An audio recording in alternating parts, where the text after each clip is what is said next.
When I first met Daniel, I wasn't looking for love. In fact, love was the last thing on my mind. I had just come out of a painful breakup and was determined to focus on myself. But you know how life is.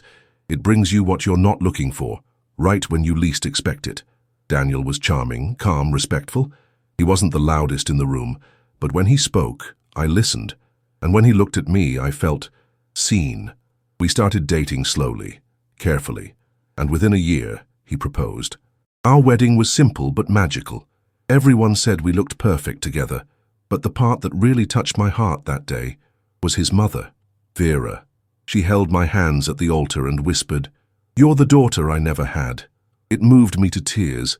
I had lost my own mother when I was 19, and hearing that from her felt like a second chance at something I thought I had lost forever. From the outside, she seemed like the ideal mother-in-law, kind, attentive, always calling to check in, always bringing little gifts, always inviting us over for dinner. She said things like, "You don't need to call me Mrs. Vera, call me Mom." And I did. I called her Mom with all my heart. The first year of marriage felt like a dream. I felt blessed. Every woman I knew had horror stories about their in-laws, but me, I had won the lottery, or so I thought. Looking back now, I see the signs were always there, just small enough to ignore. It started with the little things. She would suggest how I should decorate our apartment. "You should hang the curtains higher. Trust me, it looks better that way." Then it became, "You're really going to cook that for him? He's not used to food like that." She never said anything cruel. It was always subtle, just enough to make me doubt myself. Then came the first real shift, when I got pregnant. You'd think that would make everything better, right? A grandchild to bond the family even more. But that's when her love turned into something else. She started coming over uninvited, rearranging my kitchen, buying baby clothes without asking, telling me what names were acceptable and which ones sounded low class. And Daniel, he never stopped her. He would just smile and say, "Babe, that's just how she is. She means well." I started feeling invisible in my own home. But still, I tried. I smiled through it. I told myself it was just a phase, that things would settle after the baby came, that maybe I was being too sensitive. Then, one night after dinner, I overheard her talking to Daniel in the kitchen.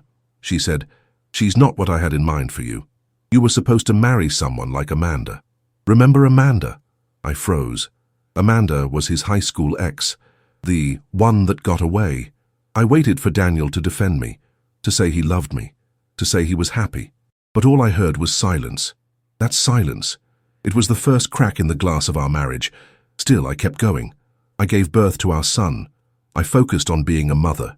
I thought I could win her over, that if I just showed her love, she'd love me back. But I didn't know then what I know now. Vera didn't want a daughter. She wanted control, and if she couldn't have it, she'd destroy what I had. Have you ever trusted someone so deeply, only to find out they were slowly tearing you apart behind a smile? Sometimes, the greatest betrayals don't come from enemies. They come from the ones who call you family. There's a kind of war no one sees. No shouting, no thrown plates, no obvious bruises. Just quiet, consistent wounds, delivered with a smile. That was my life with Vera after the baby was born. I remember bringing our son home from the hospital. I was exhausted, raw and overwhelmed. But I was happy. I had this tiny, perfect human in my arms, and I wanted to protect him from everything, including her. She came over the next morning, uninvited, arms full of bags, walking into the nursery like it was hers. "This is not where the crib should be," she said. "The sunlight comes in too strong. He could go blind." She didn't ask how I was feeling, didn't offer to help with laundry. She just took over. She insisted on holding him, feeding him, even when I was trying to breastfeed. "You're too tired," she'd say. "He needs someone strong right now." She'd rock him in her arms while staring straight at me as if to say, "You're not enough." At first, I fought back gently. "I appreciate your help, but I want to figure this out myself." She'd respond with a sad sigh and a line that still echoes in my mind. "Fine, I'll go. I'm clearly not welcome in my own grandson's life." And Daniel? He'd take her side every time. "She just wants to help. Don't push her away." So I stopped saying anything. I silenced myself for peace, but that silence didn't protect me. It just gave her more room to move. She began to twist things, to make me seem like the unstable one. If I said I was tired, she'd tell Daniel I was neglecting the baby.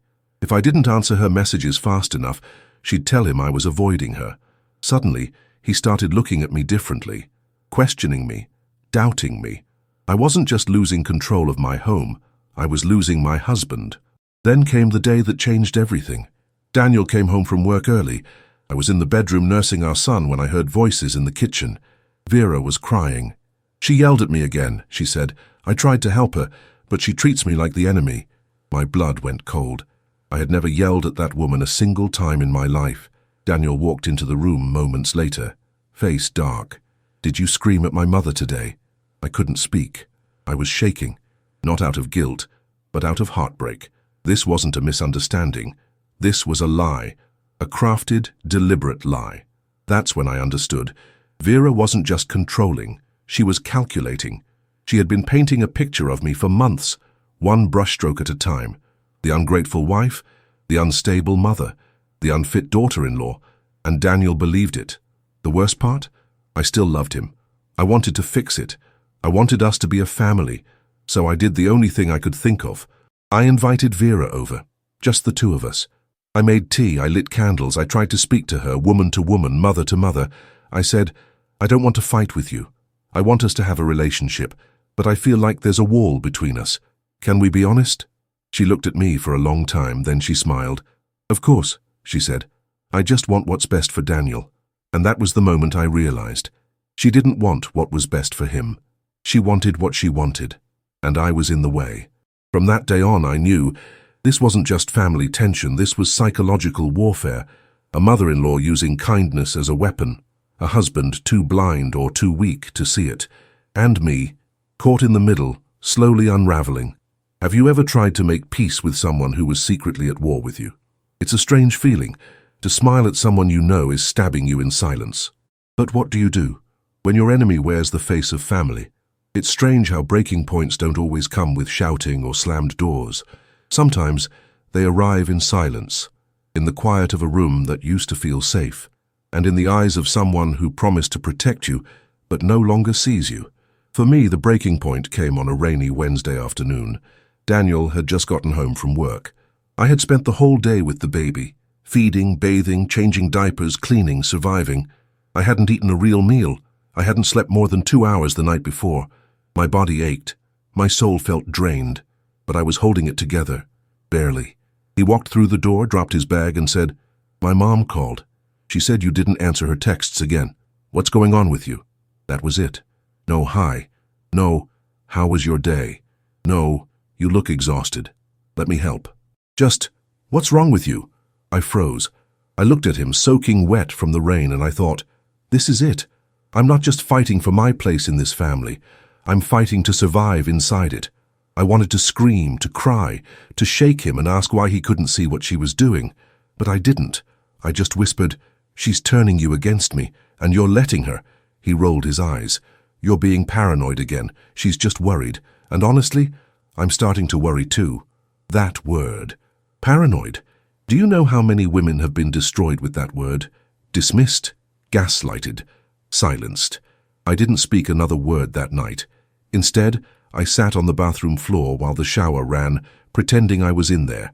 I stared at the tiles, at the cracked corner near the baseboard, and I realized something terrifying. I had no one, no family of my own, no friends who understood, no husband who stood by me, no ally in the woman who claimed to love me like a daughter. I was completely, heartbreakingly alone. The next morning, I woke up with a decision in my chest. Not a plan, not a solution, but a decision. I would stop waiting for someone to save me, because they weren't coming. Daniel wasn't going to magically wake up. Vera wasn't going to suddenly apologize. This house wasn't going to become a home again. I needed to find a way back to myself. So I began writing. Late at night, when everyone was asleep, I started journaling. Not to vent, but to document. Every conversation, every manipulation, every time I was blamed for things I didn't do. I wasn't crazy, I wasn't weak, and I needed to prove it, at least to myself. Then I started reaching out to people, carefully. An old college friend, a former co-worker, my aunt in another city. I didn't tell them everything, but I let them know I wasn't okay. And slowly, the fog began to lift. One friend said something that stuck with me. If someone makes you feel small in your own story, they don't deserve a role in it. That sentence hit me like thunder, because that's exactly how I felt, like a background character in my own life. And Vera? She was writing the script. The next Sunday I decided not to go to her house for lunch. It was the first time I had said no since we got married. Daniel was furious. "She's your family too," he said. I looked him in the eyes and replied, "She's not my family, she's my trauma." That's when I saw the shift. Not in him, but in me. I wasn't begging to be understood anymore. I wasn't trying to explain. I was stating a truth I had buried for too long. That day marked a quiet rebellion. I began reclaiming pieces of myself, saying no, creating boundaries, refusing to explain every breath I took. Of course, things didn't magically improve, but something inside me had changed. And sometimes that's all it takes, a spark in the dark. Have you ever stayed silent just to keep peace, only to realize that silence was costing you your sanity? There comes a point when protecting your peace is more important than preserving appearances. And that point? That's when you stop breaking and begin rebuilding. Sometimes life doesn't whisper, it doesn't hint.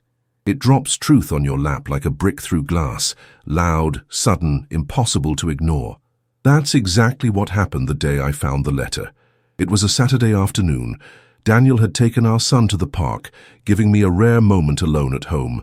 I decided to organize the hallway closet, which had become a graveyard for old boxes, random photo albums, and forgotten wedding gifts. I wasn't looking for anything, but life had other plans. Tucked beneath a pile of yellowed receipts and tangled Christmas lights, I found a small white envelope. No name on the front, no markings. Just plain, sealed, and strangely familiar. Something in me hesitated. It felt wrong to open it. But something deeper, something instinctual, told me that this was the moment I had been waiting for. Not hoping for, but sensing in the pit of my stomach. I slid my finger beneath the seal and unfolded the paper inside, and that's when my world cracked open. It was a letter, dated 6 months before our wedding, written by Vera, addressed to someone named Amanda. The name stopped my breath. Amanda, Daniel's ex-girlfriend, the one his family never stopped mentioning, the one Vera always compared me to in subtle, poisonous ways. You know, Amanda always ironed Daniel's shirts. Daniel loved that chili Amanda used to make. She was so elegant, never raised her voice. I always thought it was harmless nostalgia, a mother's bias. But this letter proved it was something else. It read, "Amanda, I'm writing this because I know, in your heart, you still love my son. And I know he still loves you. This woman he's marrying, she's a phase, a mistake he's too proud to admit. But I promise you she won't last. I'm going to make sure of it. Stay close, be patient. I'm doing everything I can to open his eyes. One day, you'll be the one sitting at the Sunday table again. Love, Vera." My hands trembled. My ears were ringing. My mouth went dry. And I just sat there, frozen. This wasn't overthinking. This wasn't paranoia. This wasn't in my head. This was deliberate sabotage, a premeditated plan to end my marriage before it even began, and the woman who had called me her daughter was writing secret love letters to her son's ex behind my back. I didn't cry, not right away. At first I just stared at the words, reading them over and over, trying to convince myself I was wrong. Maybe it was old. Maybe it was just a moment of weakness. Maybe she regretted it. But no matter how many excuses I searched for, the truth remained. Vera never accepted me. And worse, she was actively trying to destroy me. I knew what I had to do. That evening, after Daniel came home and put our son to bed, I sat him down at the kitchen table. No emotion, no drama, just facts. I placed the letter in front of him and said, "Read it, slowly, out loud if you need to." He hesitated, then read it. His face changed. First confusion, then shame, then anger, but not at her, at me. "Where did you find this?" he demanded. "In our closet," I said, "in our home, where your mother hides her knives with bows on them." He shook his head. "This was years ago, before we were married. You're digging up the past just to start fights." And that was the final cut. He didn't see it as betrayal. He saw it as inconvenience. I stood up, slowly, looked him in the eyes, and whispered, "I hope one day you understand the difference between loyalty and blindness." Then I walked to the bedroom and closed the door behind me. That night I didn't sleep. I sat on the floor next to my son's crib, watching him breathe. And I made another decision. I would not let him grow up watching his mother be erased. I didn't know exactly what came next, but I knew what wouldn't come next. I would not keep pretending. I would not keep playing the role of the grateful daughter-in-law while being gutted behind the scenes. Some betrayals break your heart. Others, they wake you up, and sometimes the thing that hurts the most isn't the lie itself, it's who chose to believe it. After I found the letter, and after Daniel refused to see it for what it was, I entered a phase that I never imagined I'd face in my own marriage. Detachment. Not hatred, not revenge, just silence. It wasn't the kind of silence that hopes to punish or manipulate.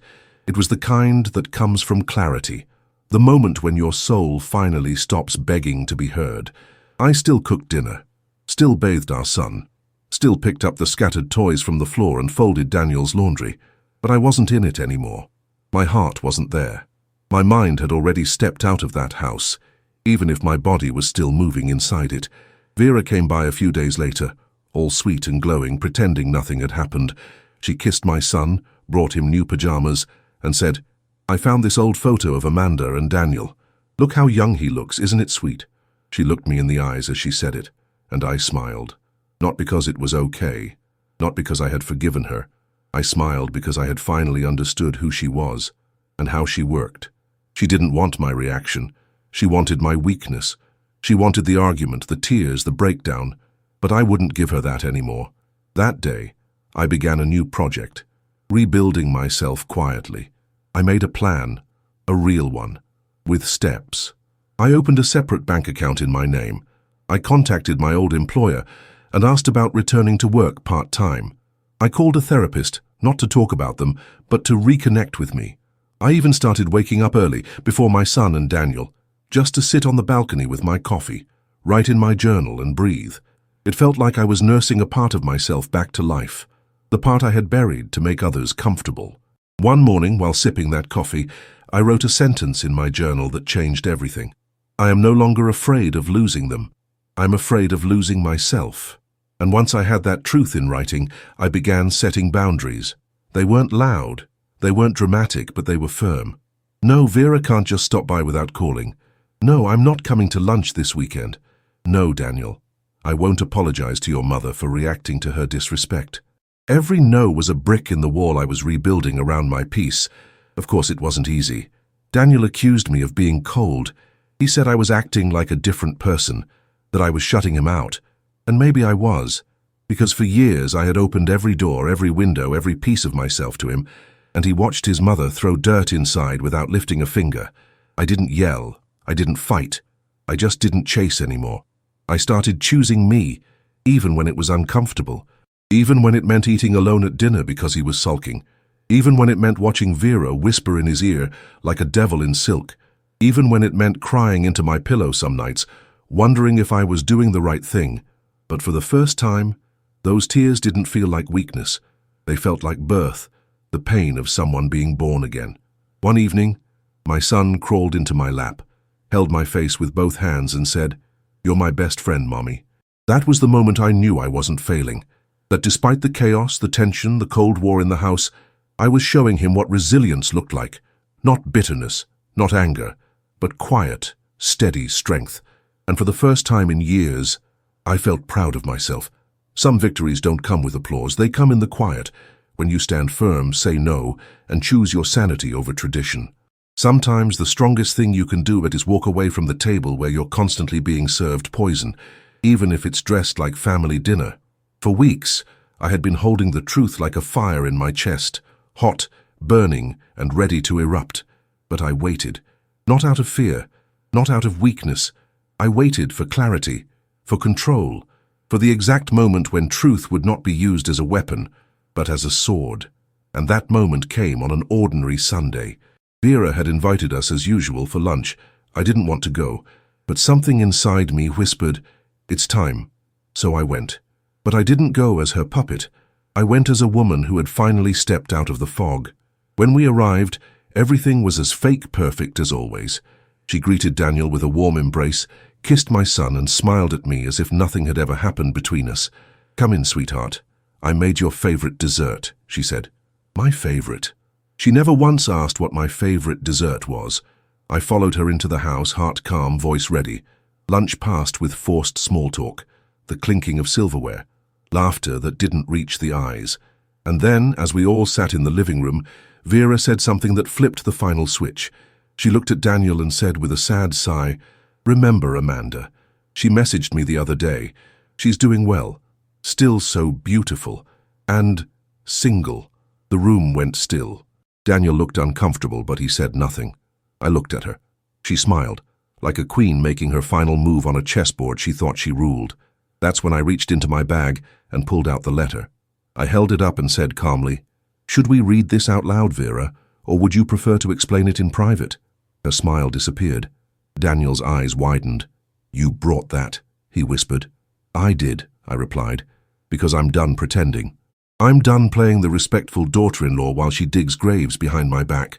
Vera stood, the mask slipping. "That letter is from years ago. It has nothing to do with now." "But it has everything to do with why you've never accepted me," I said, standing too.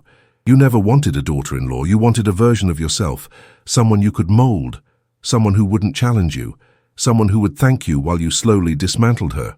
Daniel tried to interrupt, but I lifted my hand. "No, you've had your turn to be silent. Now you listen." I turned to Vera again. "I gave you love. I gave you trust. I gave you the benefit of the doubt for years. You took it all and used it as fuel to turn my husband against me." She narrowed her eyes. "I only ever wanted what was best for my son." "No, Vera. You wanted control. And when you couldn't have it, you poisoned everything." She laughed bitterly. "Oh, please. You're just insecure. You were never right for him." Daniel finally stood. "Mum, enough." Her face changed instantly. Shock, then hurt. "Are you going to take her side now?" she said. "I'm not taking sides," he replied. "I'm seeing things I should have seen a long time ago." It was the first time I had heard him defend me in front of her. And strangely, I didn't feel vindicated. I didn't feel triumphant. I just felt done. I looked at him. "I don't need you to fight for me now," I said softly. "I needed you years ago." I turned to Vera once more. "I forgive you, not because you deserve it, but because I refuse to carry your bitterness any longer." And then I picked up my son from the playroom, took my bag, and walked out. Not storming, not crying, just walking, because sometimes the most powerful confrontation is walking away with peace when they expected you to shatter.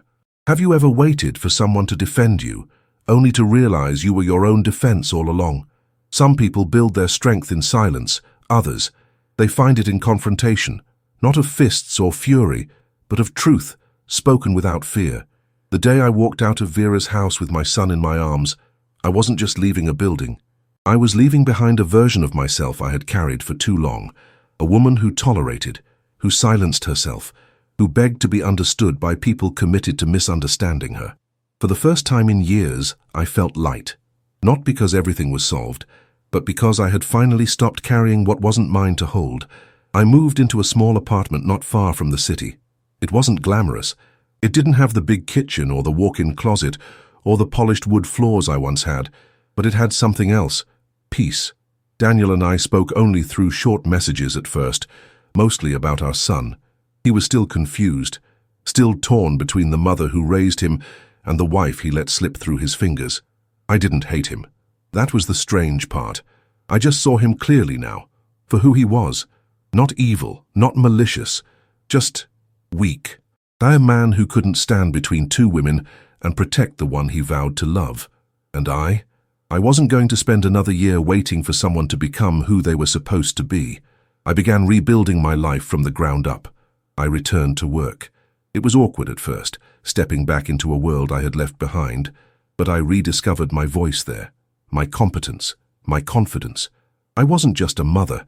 I was a woman with ideas, with skills, with value far beyond the role of wife. Therapy helped too. I had to unpack years of emotional manipulation, self-doubt, and learned silence. I cried in those sessions. I laughed sometimes. I forgave myself for staying too long, for hoping too hard, for giving too much. I also made new friends, women who had been through similar battles. We shared coffee, late-night calls, stories that mirrored each other so closely it was eerie. There's something healing about realizing you're not alone in your pain, that the villain in your story has worn different faces in other people's lives. I stopped needing an apology from Vera. I stopped hoping Daniel would one day wake up with regret. Because healing doesn't come when they say, "I'm sorry." Healing comes when you stop needing them to. One afternoon, as I picked my son up from daycare, he ran into my arms and said, "Mommy, you're so strong." He was only 4. He didn't know the details. He didn't know about the lies, the manipulation, the letter, the betrayal, but he could feel it, the shift, the truth, the freedom. That's when I realized, all the nights I thought I was failing as a mother, I was actually teaching him what strength looks like. A few weeks later, Daniel asked if we could meet to talk. We met at a small park.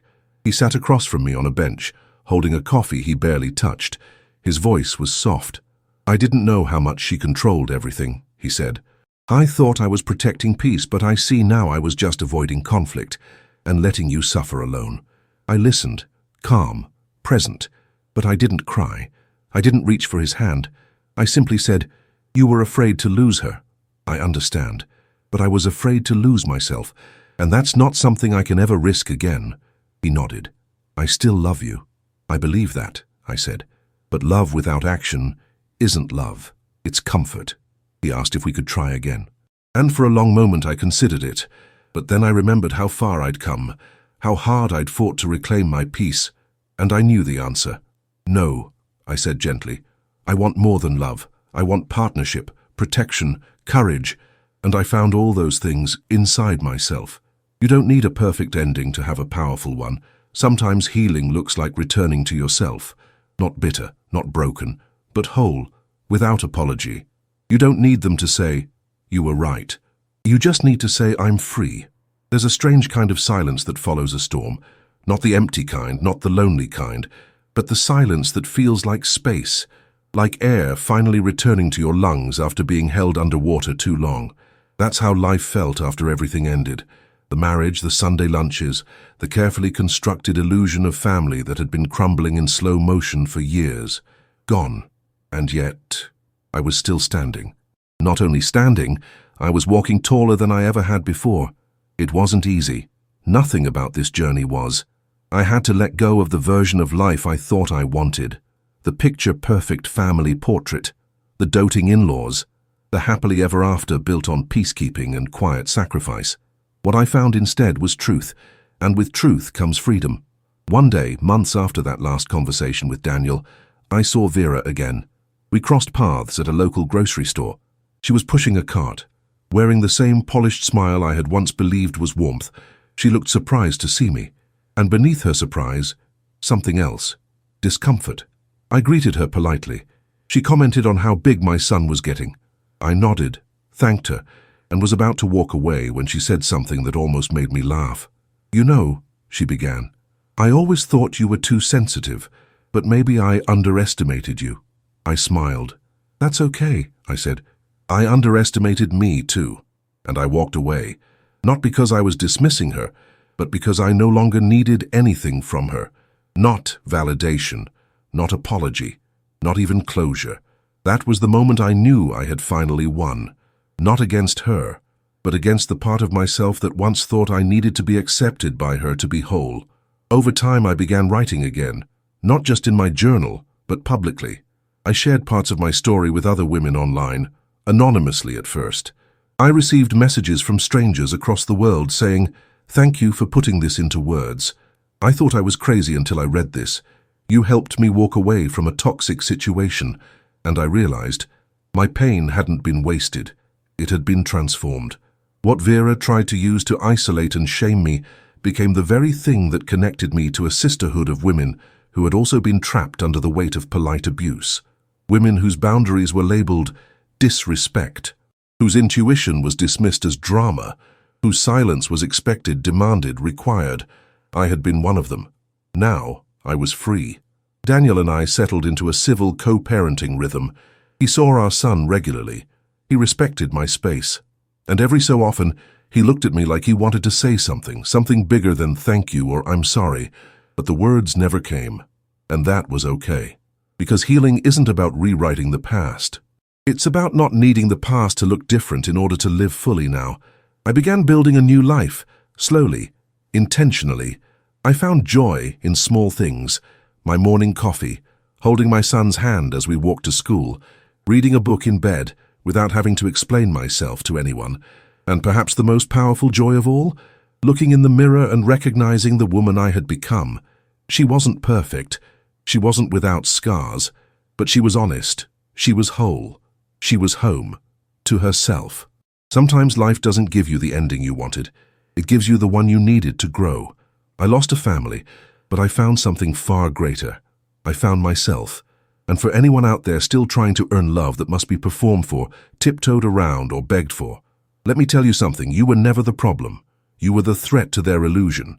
And the day you stop asking for a seat at their table is the day you realize you were always meant to build your own.